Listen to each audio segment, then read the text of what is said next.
예, 감사합니다. 제가 예전에 역 앞에서 이제 잠시 좀 대기를 했던 것 같아요. 뭐 약속이 있었거나 잘 기억이 나지 않지만 역 앞에서 제가 있는데 어떤 한 남자가 큰 소리로 무언가를 좀 부르짖듯이 외치고 있었습니다. 가까이 가서 잘 들어보니까 기도하는 것이었어요. 이 세대를, 이 시대를, 이 약한 세대를 어떻게 보면 좀 강한 어조와 단어를 사용하면서 하나님 앞에 긍휼을 구하는 그런 기도의 소리를 들었습니다. 그런데 그때 제 마음에 조금 어려움과 불편함이 있었어요. 그 기도의 그런 내용과 사용되는 단어가 믿지 않는 사람들이 들었을 때 아주 강하고 좀 극단적인 그런 내용과 그런 표현들을 사용해서 저도 조금 마음에 좀 불편함이 있었어요. 그런데 조금 시간이 지나고 난 후에 자꾸 그 사람의 그 모습이 생각이 나더라고요. 그래서 제가 저 스스로에게 질문을 던졌습니다. 너라면 그렇게 할 수 있겠느냐? 너라면은 많은 사람들이 오고 가는 그 자리에서, 그 광장 같은 곳에서 그 사람들을 위해서, 영혼들을 위해서, 이 세대를 위해서 큰 소리로 기도할 수 있었겠는가? 스스로 그런 질문을 제 자신에게 던졌는데 참 부끄러웠습니다. 저는 상당히 어렵겠더라고요. 자신이 없었습니다. 물론 닥치면은 해야겠죠.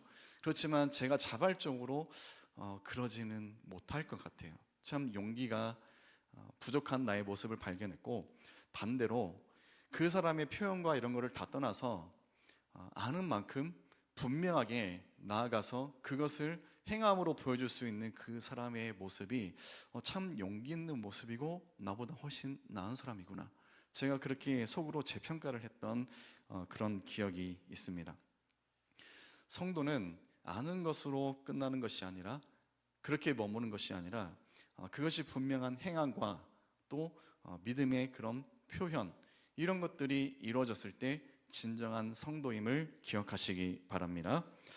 오늘 본문의 이제 배경을 잠깐 보면은 예수님께서 제자들을 파송하셨고 또 그 파송된 제자들을 통해서 예수님에 대한 소문이 점점 퍼져가고 확산되기 시작합니다.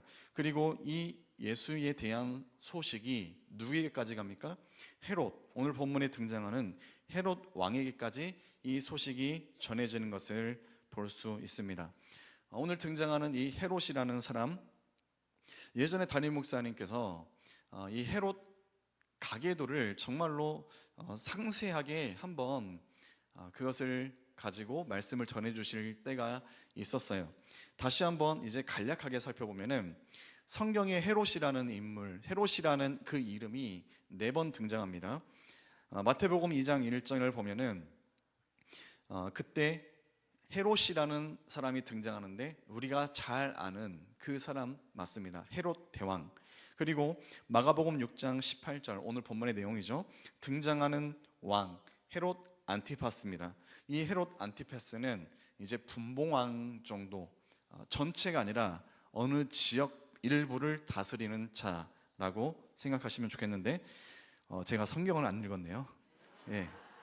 자, 지금 잠깐 멈추고 다시 우리가 성경을 살펴볼 때 마가복음 6장 14절에서 16절까지 우리가 같이 살펴보면 좋겠습니다. 신약성경 62페이지 정도에 있는 마가복음 6장 14절에서 16절까지 말씀, 우리 다 찾으셨으면 같이 합동하겠습니다.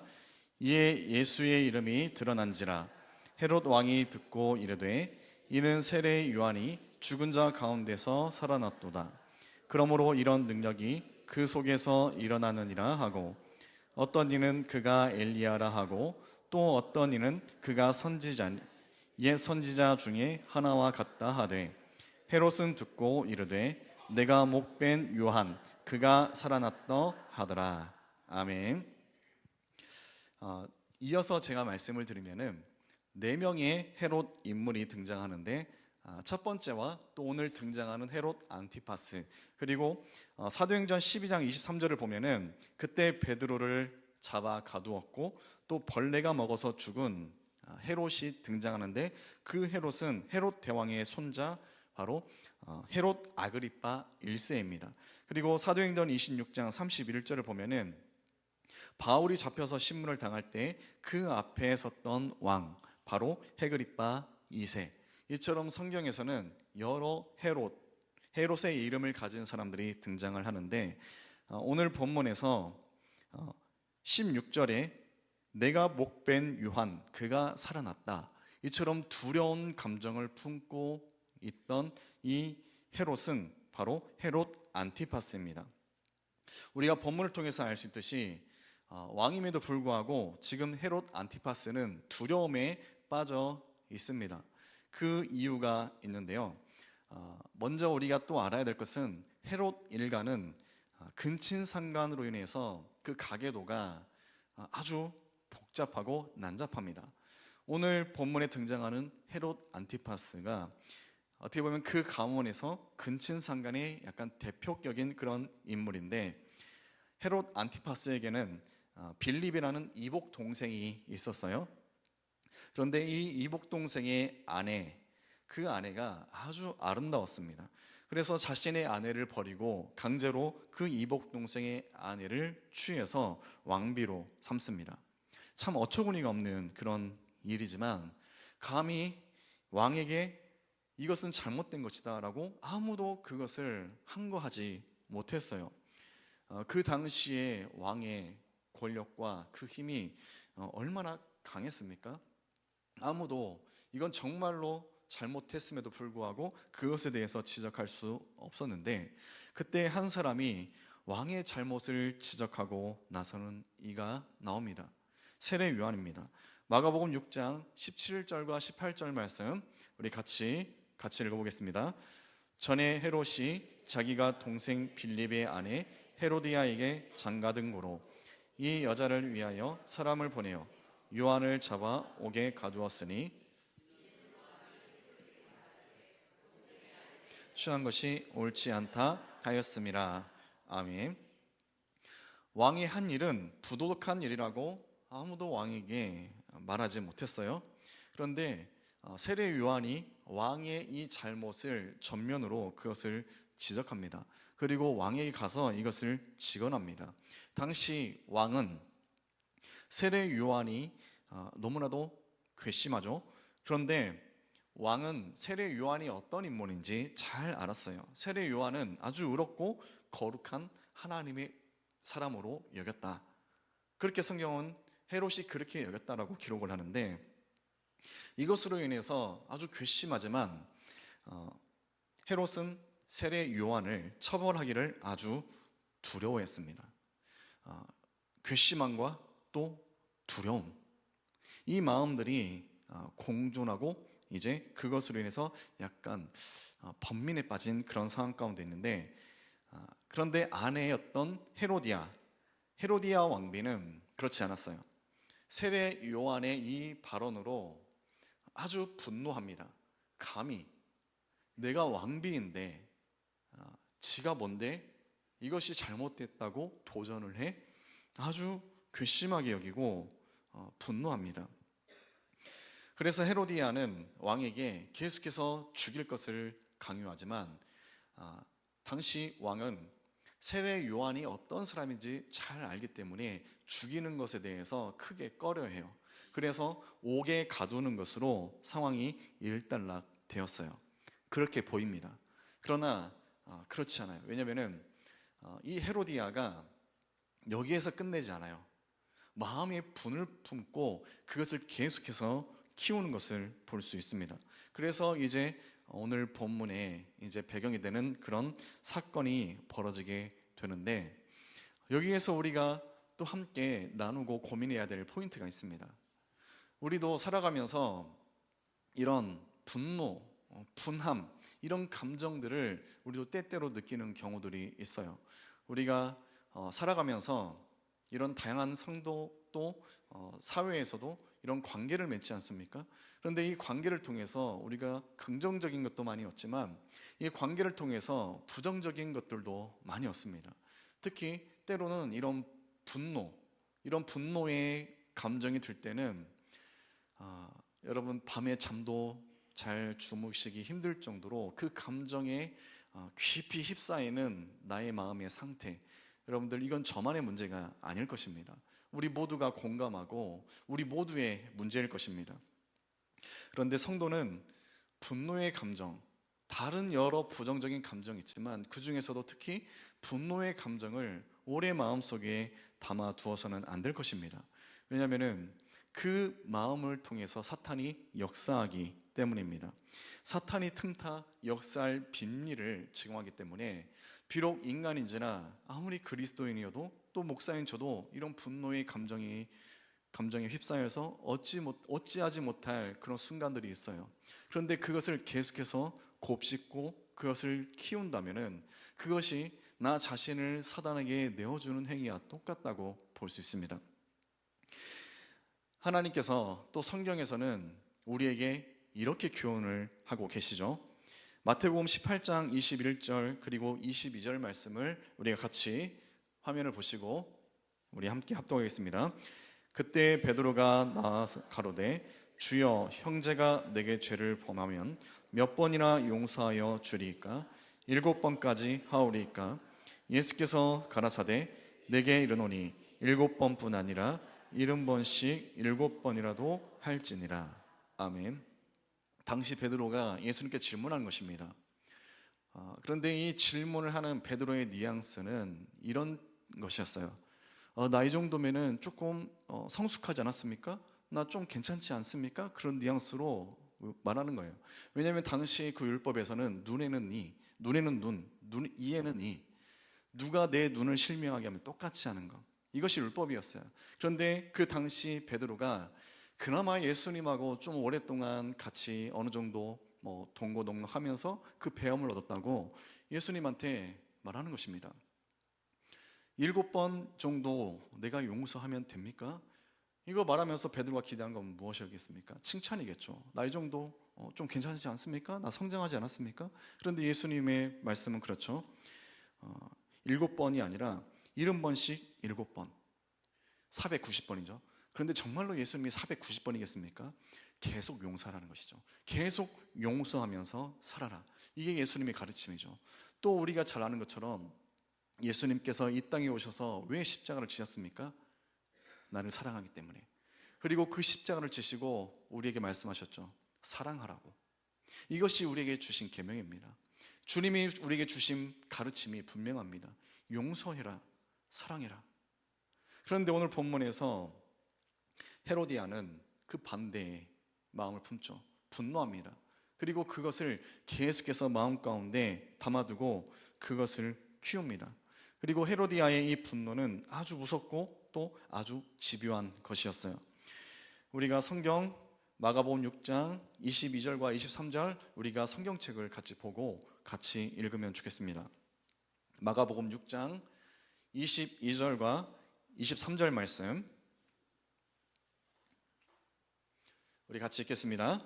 헤로디아의 딸이 친히 들어와 춤을 추어 헤롯과 및 함께 앉은 자들을 기쁘게 한지라.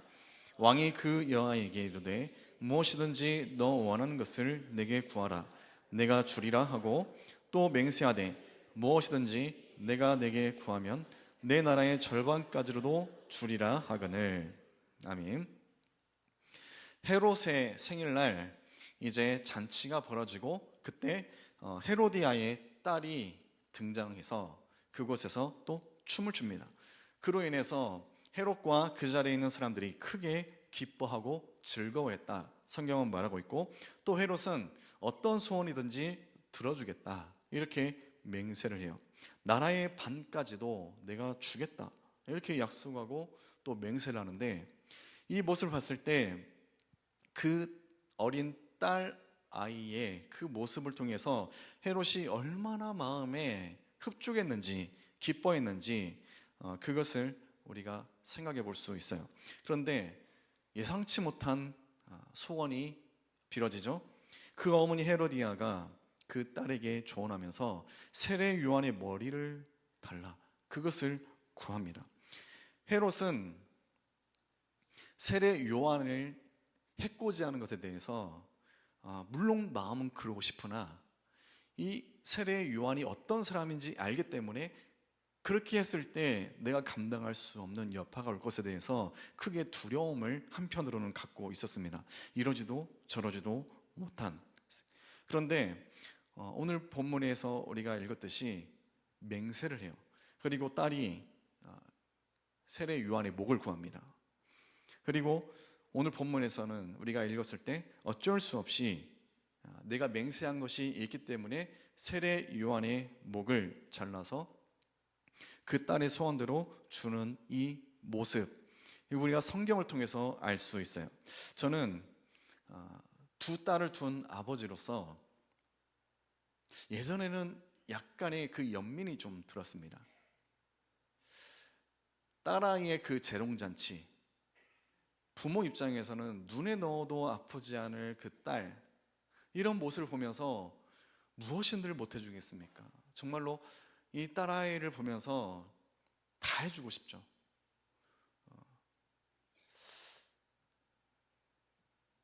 이거를 말해도 될지 모르겠지만 제가 딸을 위해서 뭘 사주고 싶은 게 있었는데 아내가 크게 반대해서 실패로 돌아갔으나 오늘 나도 모르게 그걸 결제를 했습니다. 그래서 딸아이의 기뻐할 그 모습을 기대하면서, 이처럼 부모 아버지의 마음이 그렇죠. 자식을 행복하게 해주고 싶은 그런 마음, 저는 그렇게 보여서 헤롯이 그 마음이, 그 상황이 조금 한편으로는 조금 연민에 든 그런 순간이 있었어요. 그런데 이 내용들을 조금 더 잘 살펴보면은 그런 류의 것이 아니라는 것을 알 수 있어요. 지금 이 당시에 딸아이, 지금 헤로디아의 딸 살로메로 알고 있는데 그 딸아이의 나이가 성경과 역사의 자료에서는 정확하게 기록이 되어 있지 않아요. 그리고 이 잔치에서 춤을 추었는데 그 춤이 어린아이의 그런 재롱잔치 같은 그런 율동인지 에로틱한 그런 춤인지 그것에 대해서 분명하게 말하지 않으나 많은 사람들은 후자, 아주 에로틱한 그런 춤이었을 것이라고 추정을 해요. 그리고 아주 그 부분이 설득력이 있는 이유는 이 뒷부분에 이루어진 결과를 통해서 유추합니다. 그 뒤에 어머니 헤로디아가 그 딸에게 말하죠. 요한의 머리를 구하라. 그때 그 살로메가 뭐라고 왕에게 구합니까? 요한의 머리를 소반에 얹어서 주십시오. 어머니는 요한의 머리를 요구했는데 그 딸은 그 모습을 아주 포장을 해서 왕에게 다시 구합니다. 이것은 그 당시 이 딸아이가 이런 궁정생활, 그 음모, 계략 이런 것에 대해서 어느 정도 이해가 있었을 것이다, 그렇게 추정을 해요. 그리고 왕가의 생일 잔치에서 에로틱한 춤? 이건 맞지 않다. 그런데 또 다른 의견은 뭐냐면은 당시 헤롯 왕가는 정말로 악명이 자자했습니다. 뿐만 아니라 타락한 문화, 악명이 자자한 헤롯 왕가, 타락한 문화, 그런 가운데에서 잔치에 이런 에로틱한 그런 춤사위 너무나도 절묘하게 잘 어우러져요. 지금 이 자리에 등장한 그 딸아이가 아주 젊은 아가씨인지 아니면은 성숙한 그런 소녀였는지 우리가 정확하게 그걸 알 수는 없으나 대부분의 학자들의 견해는 이처럼 두 번째 아주 에로틱한 그런 춤이었을 것이다. 그렇다면 이야기가 달라집니다. 단순히 어린 아이의 그런 율동, 아버지의 미소로서 그것을 들어주겠다, 약속에서 어찌할 수 없이 들어줬던 것과 그 다음에 에로틱한 그 춤 사이에 매료돼서 빠져서 죄로 인해서 그것을 결정짓고 그것을 실행에 옮기는 것, 물론 똑같이 결과는 같아요. 그렇지만 헤롯이 마음이 덜 추하냐 더 추악하냐 뭐 이런 차이점이겠지만 동정의 여지가 전혀 없다라는 것을 우리가 이런 배경 유추해 볼 수 있는 근거로 우리가 그것을 알 수 있어요. 아무튼 결국 헤롯은 결정합니다. 결국 결정해서 세례 요한의 목을 베고 이 모녀의 소원대로 그것을 소반에 담아서 그것을 이들에게 줍니다. 그리고 19절에서 20절까지 나와 있듯이 헤롯은 세례 요한이 아주 밉지만 그것에 대해서 그를 해하는 것에 대해서 두려움을 갖고 있었다. 제가 지금 몇 차례에 대해서 여기에 대해서 말씀을 드렸어요. 헤롯은 세례 요한이 어떤 사람인지 상당히 잘 알았을 것으로 추정이 되고, 그렇기 때문에 당시 왕으로서 악행을 꺼리낌 없이 함에도 불구하고 세례 요한을 해하는 것에 대해서 두려움을 갖고 있었던 그 모습을 보입니다. 비록 마음의 찔림과 번민과 갈등이 있었지만 결국 헤롯이 선택한 것 무엇이죠? 세례 요한의 목을 뱁니다. 그런데 성경을 보면은 이처럼 헤롯과 같은 그런 똑같은 비슷한 상황에 처해서 똑같은 결과물을 만들어낸 사람이 있어요. 바로 빌라도죠. 예수님의 재판을 맡았던 빌라도. 빌라도는 예수님의 그 무죄에 대해서 7번이나 적극적으로 변호를 했어요. 그때 이스라엘 백성들은 우리에게 왕은 가이사뿐인데 예수라는 사람이 왕으로 떠들고 다닌다. 이거 그냥 놔두면은 당신 가이사의 충신이 아닙니다. 스스로 지금 이스라엘 백성들은 해괴막측한 그런 모순된 발언들을 하면서까지 예수님을 죽이고자 모두가 한마음이 되었고, 빌라도도 끝까지 주님을 옹호했으나 결국 빌라도의 선택은 무엇입니까? 예수님을 십자가에 못 박습니다.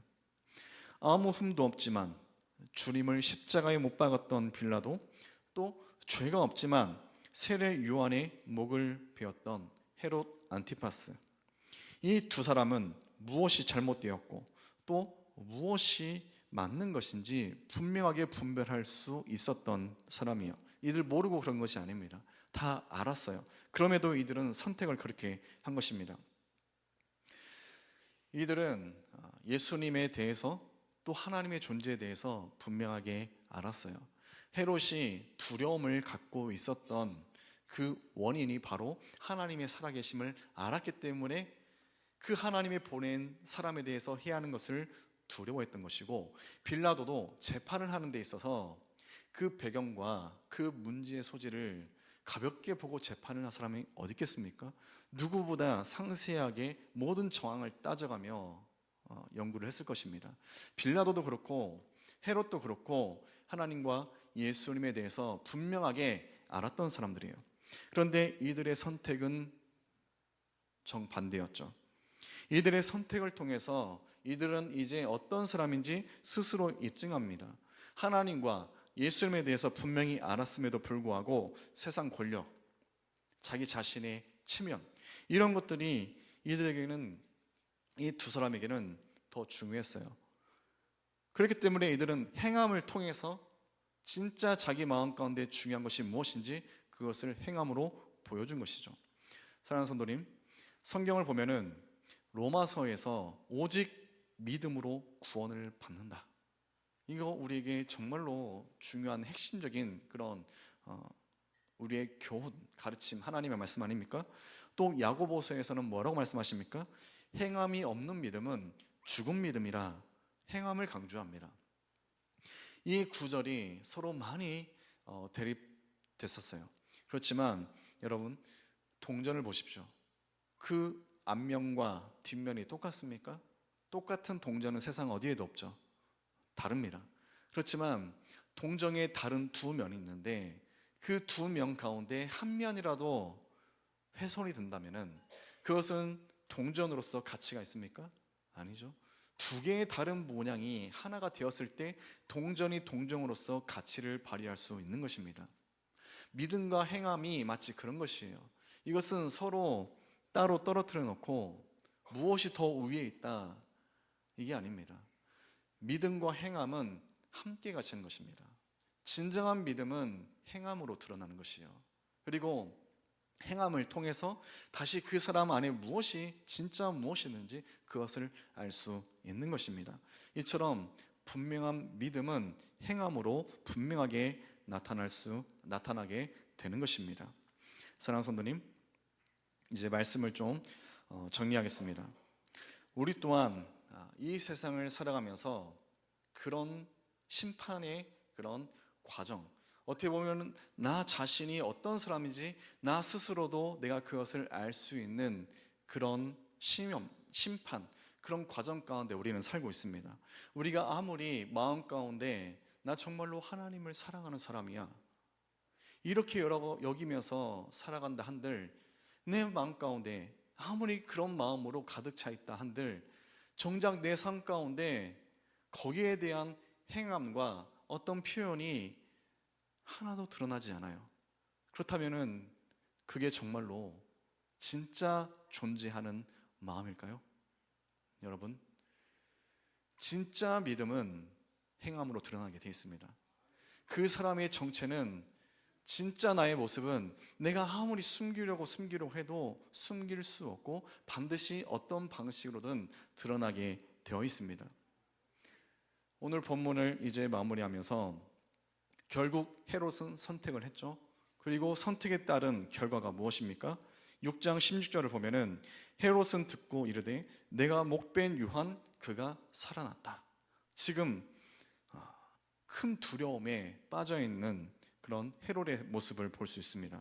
죄 지은 사람들의 전형적인 모습이죠. 죄 지은 사람은 항상 쫓깁니다. 불안합니다. 두 다리를 쭉 뻗고 잘 수가 없죠. 이처럼 죄는 사람들 마음 가운데 두려움을 심어주는 것을 볼 수 있습니다.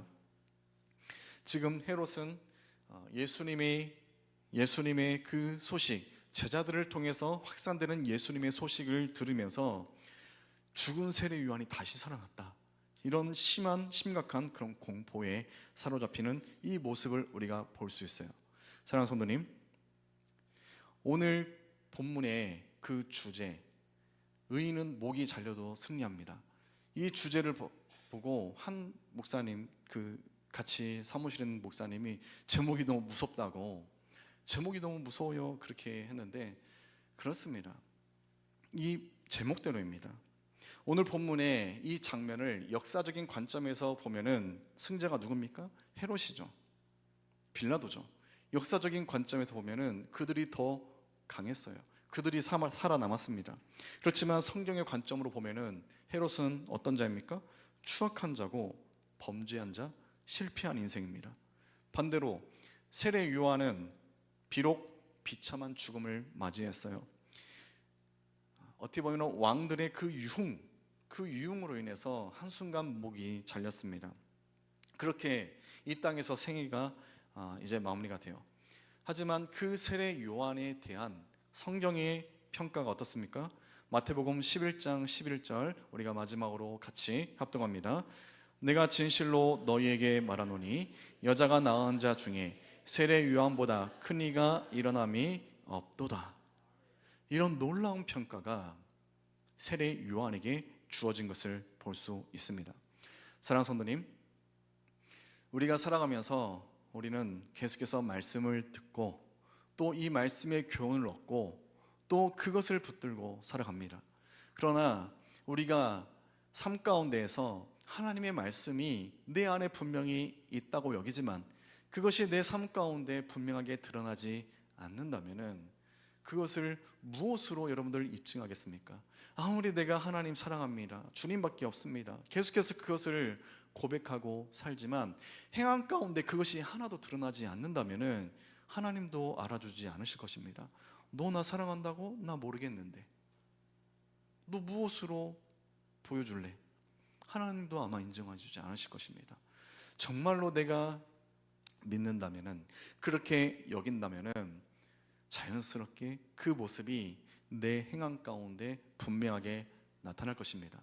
사랑하는 성도님, 아는 대로 살아가시기 바랍니다. 의인은 목이 잘려도 승리합니다. 이 세상에 타협한 성도가 아니라 내가 아는 대로 그 말씀을 분명하게 붙들고 타협하지 않고 하나님 말씀을 붙들고 그 말씀을 행함으로 분명하게 입증하며 살아가는 여러분 되시기를 주님의 이름으로 간절히 소망합니다. 이 시간 우리가 함께 기도하겠습니다.